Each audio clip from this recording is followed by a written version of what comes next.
Bismillahirrahmanirrahim. Assalamualaikum warahmatullahi wabarakatuh. Selamat pagi dan salam sejahtera untuk kita semua. Perkenalkan, nama saya Siti Nurlianti Sanwar, SST MH, salah satu dosen tetap di Universitas Karya Pesada Muna. Video ini dibuat untuk memenuhi salah satu persyaratan sertifikasi dosen tahun 2025, yakni penyataan diri dosen dalam unjuk kerja Tridharma Perguruan Tinggi. Sebagai dosen, saya telah menerapkan Tridharma Perguruan Tinggi, yakni pengajaran, penelitian, dan pengabdian kepada masyarakat. Alhamdulillah, selama menjadi dosen, turut aktif dalam kegiatan Tridharma dan berkolaborasi dengan dosen lainnya. Pada kesempatan ini, saya akan memaparkan mata kuliah saya, yakni Etika dan Hukum Kesehatan. Khususnya pada pembelajaran ini, saya menerapkan DEI, Delivery, Interaction, dan Assessment. Delivery, yakni saya memberikan materi kepada mahasiswa, kemudian mahasiswa memberikan umpan balik terhadap materi yang telah saya sampaikan. Kemudian interaction itu interaksi antara dosen dengan mahasiswa dan interaksi mahasiswa dengan mahasiswa. Kemudian yang terakhir assessment di sini saya telah memberikan materi kepada mahasiswa, kemudian saya memberikan tugas kepada mahasiswa untuk memperdalam kembali pokok kajian mata kuliah yang telah disajikan. Baik, saya akan mulai deskripsikan mata kuliah Etika dan Hukum Kesehatan. Mata kuliah ini adalah mata kuliah wajib di program studi D3 Kebidanan yang memiliki bobot SKS 2, 1 SKS teori dan 1 SKS praktik. Etika dan Hukum Kesehatan ini membahas mengenai prinsip etika, moral, isu legal, kebidanan untuk membentuk pelayanan yang profesional dalam berkarya, yakni dalam pelayanan kesehatan, khususnya pelayanan kebidanan baik kepada individu, keluarga, dan masyarakat. Mata kuliah Etika dan Hukum Kesehatan memiliki capaian pembelajaran mata kuliah. Yang pertama, mahasiswa mampu dan menganalisis konsep etika, hukum, dan moral. Yang kedua, mahasiswa mampu untuk memahami kode etik profesi kebidanan. Yang ketiga, mahasiswa mampu untuk memahami dan mengetahui etika profesi dalam pelayanan kebidanan. Yang keempat, mahasiswa mampu untuk menganalisis masalah-masalah etika dalam pelayanan kebidanan. Yang kelima, mahasiswa mampu untuk memahami nilai personal dan nilai luhur dalam pelayanan kebidanan. Kemudian yang ketujuh, mahasiswa mampu untuk memahami teori-teori dalam pelayanan kebidanan. Yang kedelapan, mahasiswa mampu untuk menganalisis dan menjelaskan aspek legal dan legalisasi dalam praktik kebidanan. Kemudian poin ke-9, mahasiswa mampu untuk menganalisis peraturan perundang-undangan dalam praktik kebidanan. Dan yang terakhir, mahasiswa mampu untuk memahami peran dan fungsi majelis pertimbangan dalam pelayanan kebidanan. Itu adalah capaian pembelajaran mata kuliah Etika dan Hukum Kesehatan. Terkait proses pembelajaran dengan menerapkan delivery, interaction, dan assessment, di sini menyediakan beragam pembelajaran yang dimana dapat membantu mahasiswa untuk belajar secara mandiri sehingga dapat menerima dan memahami dengan baik. proses pembelajaran yang dapat dilakukan dalam proses pembelajaran ini dengan berkolaborasi, diskusi kelompok, dan penugasan berupa studi kasus. Metode pembelajaran yang digunakan tergantung pada bahan kajian atau materi yang akan disampaikan. Proses pembelajaran di ruang kelas itu dengan tatap muka, bisa juga dengan menggunakan tools web conference seperti Zoom Meeting, Google Classroom, Google Meet, ataupun WhatsApp via grup. Dan untuk menunjang student center learning bisa menggunakan metode diskusi kelompok ataupun studi kasus untuk menganalisis atau menggali lebih dalam pokok kajian materi yang telah diberikan. Evaluasi pembelajaran didapatkan dari kuis interaktif, penugasan secara terstruktur baik secara mandiri, kelompok, diskusi kelompok, yang dimana penilaiannya berdasarkan rubrik penilaian yang di dalamnya memuat keaktifan mahasiswa setiap anggota kelompok. Kemudian UTS dengan menggunakan esai dan UAS menggunakan presentasi studi kasus per kelompok. Penilaian pembobotan pada mata kuliah Etika, Hukum, dan Kesehatan yang terdiri dari 10% nilai harian, 20% nilai penugasan, 35% nilai ujian tengah semester, dan 35% untuk nilai ujian akhir semester. Demikian informasi yang bisa saya sampaikan terkait mata kuliah Etika dan Hukum Kesehatan. Berikut cuplikan video pembelajaran yang saya lakukan secara daring dengan menggunakan Zoom Meeting. Selamat menyaksikan.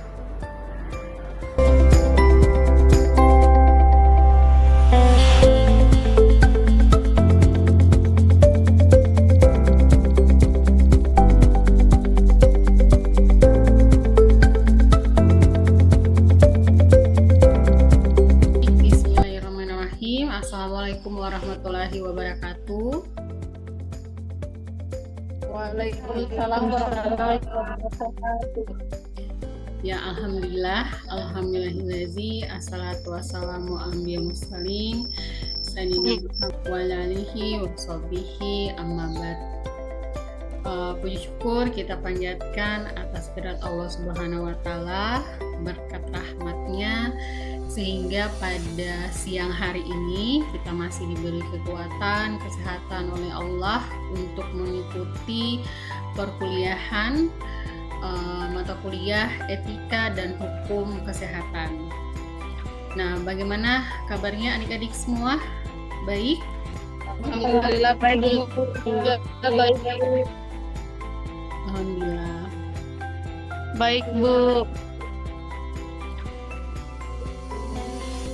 Nah, kali ini kita akan membahas pembahasan yang di awal pertemuan itu kita sudah bahas ya, berkaitan dengan konsep etika dan hukum kesehatan dalam praktik kebidanan.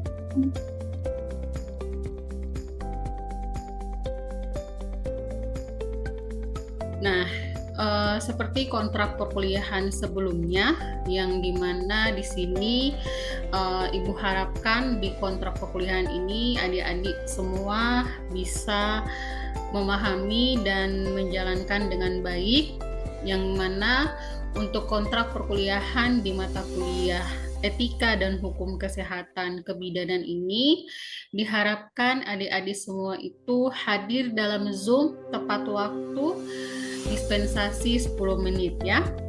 Kemudian saat mulai perkuliahan wajib adik-adik. Nah, pada pertemuan kali ini kita akan membahas berkaitan dengan aspek legal. Nah, kemarin kan kita sudah membahas mengenai etika ya. Etika itu berkaitan dengan etika itu berkaitan apa? Ada yang masih ingat etika itu apa sih dalam kebidanan? Seberapa penting etika itu dalam praktik kebidanan? Saya Bu. Ya, silakan Nandi. Etika dalam kebidanan itu merupakan suatu perilaku atau suatu tindakan yang kita berikan kepada masyarakat dengan pelayanan yang baik, karena kita dinilai dari tingkah laku maupun perilaku kita sendiri. Jika kita melayani dengan cara, contohnya itu dengan cara senyuman, sapa, salam. Itu saja dari saya, Bu. Baik, terima kasih. Ada lagi? Saya Bu. Ya, silakan Nurjia. Jadi etika kebidanan adalah prinsip moral dan etika yang penting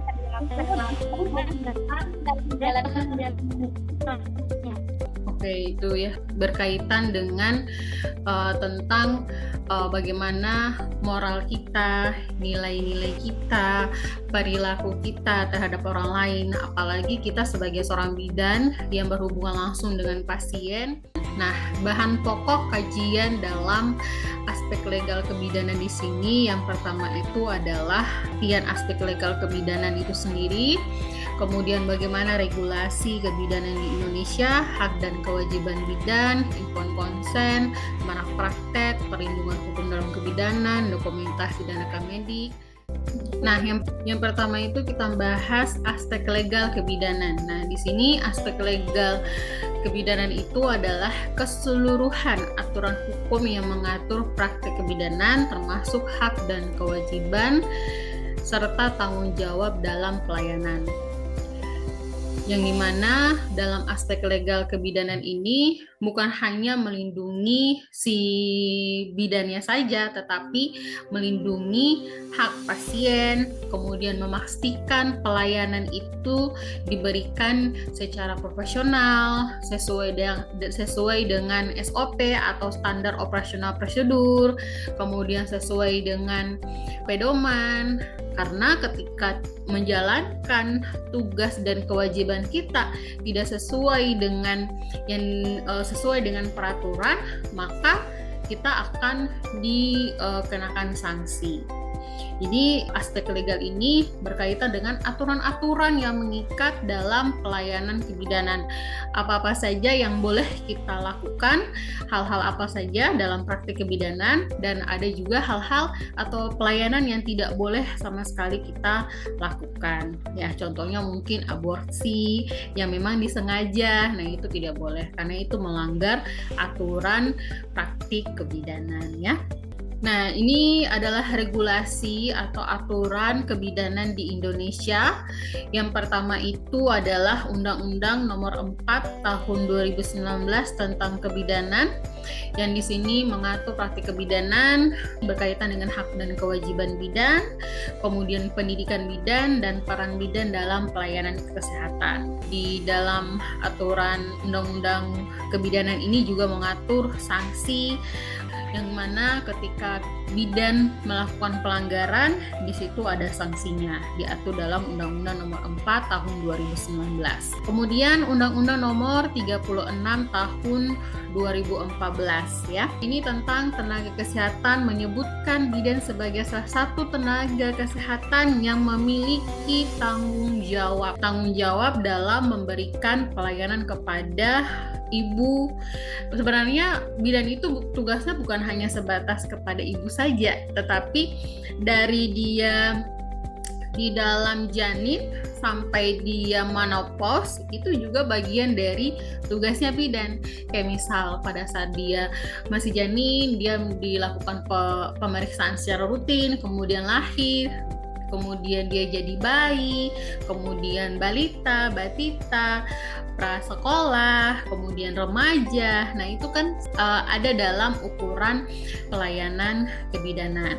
ya. Jadi di dalam Undang-Undang Kesehatan ini mengatur bagaimana status dari kebidanan itu sendiri.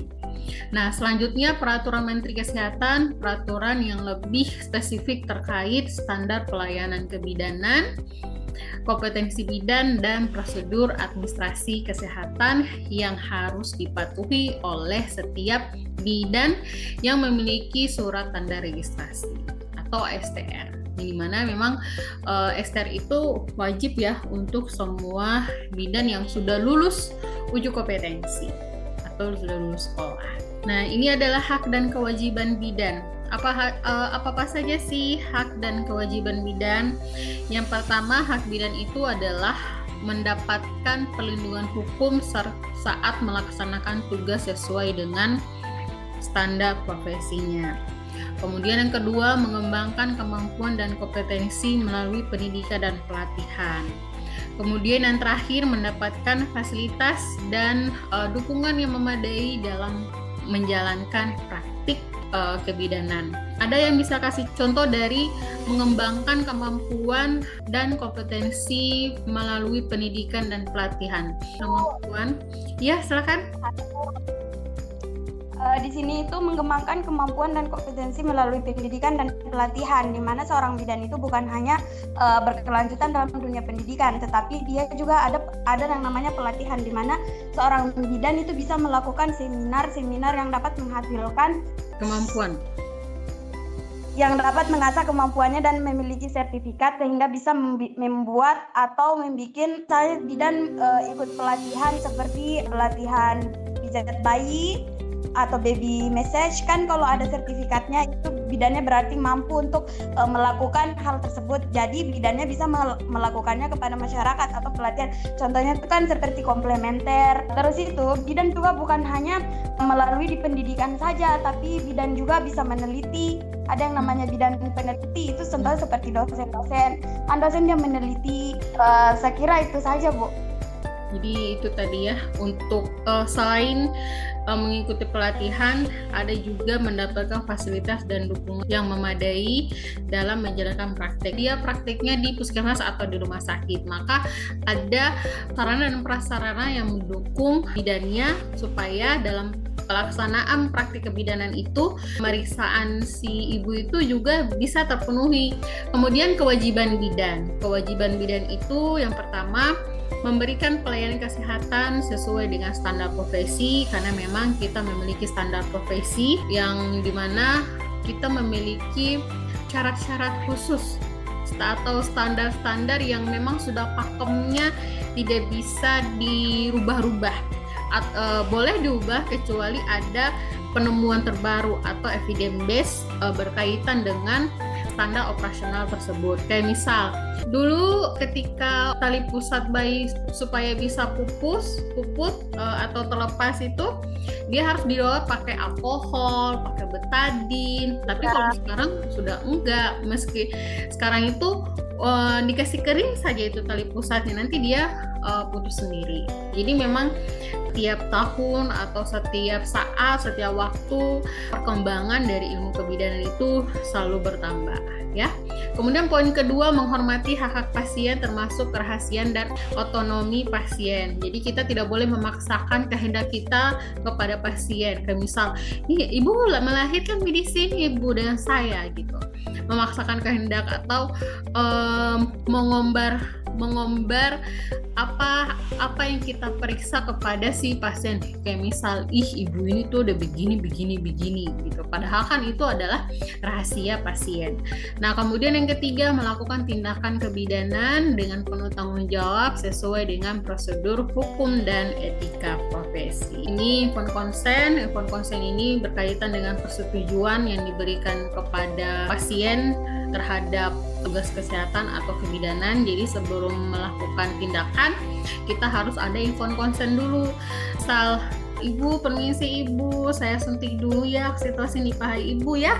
Oh iya bidan, kayak dia pasrah. Tapi kita sudah menjelaskan tindakan yang kita mau lakukan. Kayak misal kita suntik vitamin atau suntik obat di intravena Ibu, kita harus minta izin atau inform consent kepada pasien. Apakah dia setuju atau tidak atas tindakan medis yang kita berikan kepada pasien itu sendiri. Nah, ini adalah malpraktek dalam kebidanan. Ada yang bisa kasih contoh? Saya Bu. Ya, silahkan. Saya Bu. Oke, Andi Warni. Contoh dari malpraktik kebidanan ini ada banyak. Misalnya seseorang yang bekerja di luar dari kode etik profesi bidan.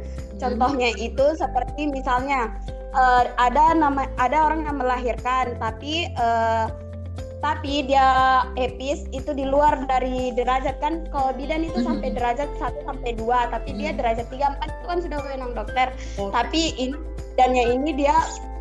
si bidannya ini dia melakukan epis tersebut, maka jika terjadi sesuatu itu kesalahan dari bidan itu sendiri. Tapi kalau misalnya seorang bidan juga karena terpaksa atau adanya pemaksaan dari pihak keluarga tersebut, maka dia bisa melakukan surat di atas kertas sebagai tanda bukti untuk di persidangan. Jadi itu adalah praktek dalam kebidanan ya, yang dimana kesalahan atau kelalaian yang dilakukan oleh bidan yang mengakibatkan kerugian kepada pasien. Dan sanksi hukum yang dilakukan bidan itu ada, sanksinya itu bisa dikenai sanksi berupa teguran dulu kalau umpamanya kelalaiannya itu atau kesalahannya itu tidak terlalu berat.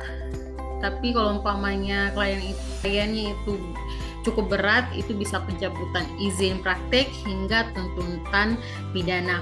Jadi kita sebagai seorang bidan harus mampu mematuhi prosedur standar pelayanan kebidanan supaya kita juga terhindar dari praktek malpraktek ini sendiri ya.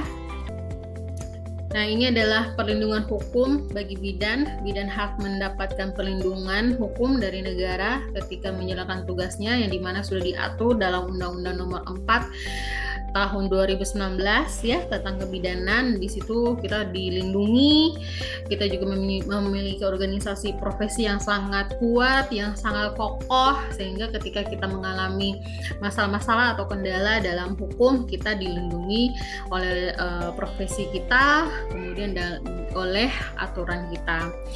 Walaupun ada yang melindungi, tapi kita harus juga mewaspadai diri. Jangan kerja di luar jalur, ya jalur yang benar aja, yang lurus-lurus supaya juga pasien juga datang kepada kita selalu banyak gitu, bukan menjadi bidan yang aneh-aneh atau abal-abal, tetapi betul-betul bidan yang profesional. Nah, di sini dalam memberikan pelayanan kebidanan, wajib hukumnya itu ada namanya dokumentasi atau dan rekam medik. Kenapa pentingnya dokumentasi itu semua? Karena tindakan yang dilakukan oleh bidan harus didokumentasi dengan baik, rekam medis, karena ini yang menjadi rekam medis menjadi bukti hukum jika terjadi sengketa. Seperti yang dibilang sama temannya tadi, ketika ada masalah atau apapun, ketika kita mencatat dengan rapih, dengan baik, dengan benar di dokumentasi kita, jadi kalau umpamanya nanti ada apa-apa, ada buktinya di dokumentasi gitu. Kemudian aspek hukum rekam medis ini adalah dokumen hukum yang harus dijaga kerahasiaannya dan disimpan sesuai dengan ketentuan yang berlaku. Jadi tidak boleh diombar, di-share kemana-mana terkait rekam medis, karena rekam medis ini juga ada aturan khusus yang mengatur untuk menjaga kerahasiaan pasien. Tanggung jawab bidan dalam kasus kegawat daruratan ini, yang pertama itu bidan memiliki kewajiban untuk memberikan pelayanan kegawat daruratan sesuai dengan kompetensi. Kalau umpamanya kita tidak memahami bagaimana menjahit derajat 4, jangan memaksakan diri yang dimana tidak sesuai dengan kompetensi kita. Kemudian tindakan dilakukan dalam situasi darurat harus sesuai dengan prosedur standar yang ditetapkan dan jika perlu melakukan rujukan. Selanjutnya, izin praktik dan sertifikasi bidan. Izin praktik ini setiap bidan yang ingin berpraktek harus memiliki izin resmi dari pemerintah. SIP ini akan bisa terbit ketika kita memiliki sertifikasi kompetensi. Sertifikasi kompetensi itu didapatkan bila kita lulus uji kompetensi. Nanti di tempat kita kerja, misal di puskesmas mana atau di rumah sakit mana, kita mengajukan di bagian kepegawaian untuk mengurus SIP sebagai bukti telah mengikuti pelatihan yang diperlukan. Kalau kita sebagai seorang mahasiswa bidan, sertifikasi kompetensi yang pertama yang harus kita miliki adalah lulus uji kompetensi kebidanan. Dan itu akan dilaksanakan ketika di akhir perkuliahan di semester 6 ya. Jadi kalian kan masih proses ke sana nih. Jadi harus tetap semangat, tetap belajar, tetap fokus dengan apa yang dicita-citakan saat ini ya. Kemudian pengawasan dan penegakan dalam kebidanan. Pengawasan di sini berarti bahwasanya praktek kebidanan diawasi oleh Dinas Kesehatan dan organisasi profesi. Jadi kita praktek kebidanan itu bukan asal praktek saja, walaupun kita buka praktek mandiri, tetapi kita tetap diawasi oleh Dinas Kesehatan dan organisasi profesi kita. Yang dimana, kenapa kita harus diawasi? Supaya apa yang kita lakukan, praktek kita di BPS kita itu sesuai dengan regulasi atau aturan yang telah ditetapkan, sesuai dengan standar profesi kita, dan yang profesional yang menjalankan pelayanan kebidanan itu dengan baik dan benar. Ya, profesional itu berkaitan dengan bukan hanya sebatas prakteknya saja, tetapi bagaimana etikanya kita, bagaimana perilaku kita kepada pasien itu juga dinilai. Penegakan hukum ini berkaitan dengan sanksi. Sanksi di sini ada sanksi administratif, ada sanksi pidana dan perdata.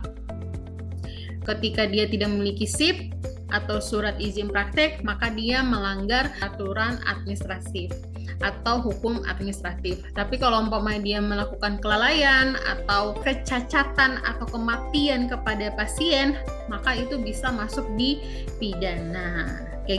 Kemudian kebijakan kesehatan terkait kebidanan ini dalam pelayanan kesehatan itu adalah yang paling utama itu konteks pelayanan ibu dan anak, karena salah satu standar kesejahteraan dari sebuah negara, kemudian pertumbuhan yang baik itu dilihat dari bagaimana angka kematian ibu dan bayi. Bidan itu adalah garda terdepan untuk melihat standarisasi sebuah negara itu dia sejahtera atau enggak, karena dilihat dari angka kematian ibu dan bayinya. Karena memang bidan ini bukan seperti jurusan-jurusan yang lain yang hanya di atas kertas gitu. Ketika salah itu bisa diganti. Tapi kalau bidan, kalau umpamanya salah suntik, salah tindakan, itu berakibat sangat fatal. Karena bisa kecacatan untuk si pasiennya ya, entah itu ibunya atau bayinya, atau bisa jadi kematian. Auzubillah. Jadi kita sebagai seorang bidan itu harus memiliki pegangan khusus. Pegangan khusus itu adalah ilmu, skill yang harus selalu diasah, gitu ya. Kesimpulan dari pembahasan aspek legal dalam kebidanan, intinya aspek legal itu berkaitan dengan aturan perundang-undangan dalam menjalankan praktik kebidanan atau pelayanan kebidanan. Yang paling penting kita taat hukum, kita memiliki etika yang baik kepada pasien, kita mencatat dokumentasi pasien. Insya Allah dalam kita melaksanakan praktik pun kita aman. Harus tetap meminta perlindungan kepada Allah, karena supaya kita tetap dilindungi dalam menjalankan praktik kebidanan itu sendiri ya. Baik, kita akhiri ya pertemuan kita pada siang hari ini.